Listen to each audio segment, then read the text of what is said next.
Les tisaneurs n'en font pas référence, et pourtant il est devenu rare dans nos montagnes.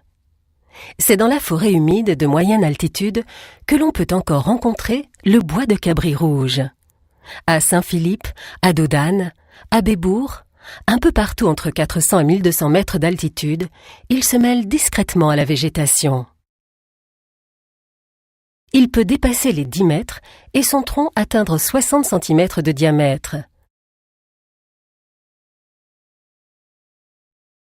C'est un arbre qui produit beaucoup de feuilles. Elles poussent en zigzag, de façon alterne. Chacune semble avoir tiré la branche de son côté. Elles sont ovales, un peu allongées, et souvent traversées par une nervure de couleur rouge, surtout au stade juvénile. Elles sont d'un beau vert foncé.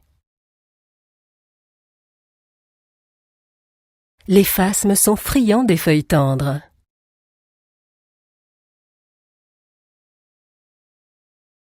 À partir du mois de novembre, et ce jusqu'au mois de mars, de petites fleurs apparaissent à l'aisselle des feuilles.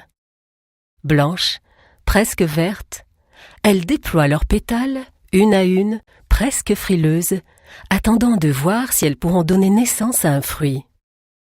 Il n'y a pas de fleurs mâles ou femelles chez les bois de cabri.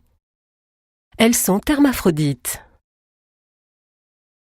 Elles possèdent à la fois des organes femelles capables d'accueillir les gamètes mâles et de produire un fruit, et à la fois des sacs de pollen capables de féconder d'autres fleurs.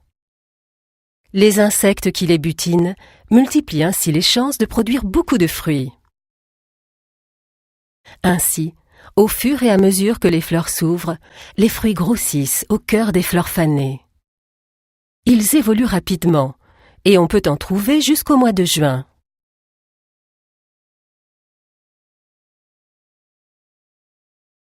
Verts, s'ils viennent à maturité à l'ombre, ils peuvent prendre une belle couleur brune exposée au soleil.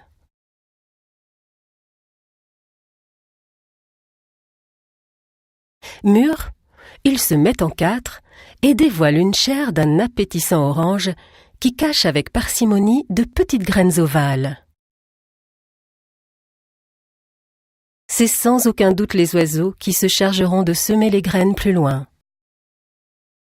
Ce petit arbre a réussi à résister aux assauts du sabre, et on peut imaginer le voir se perpétuer dans les forêts de l'île de la Réunion.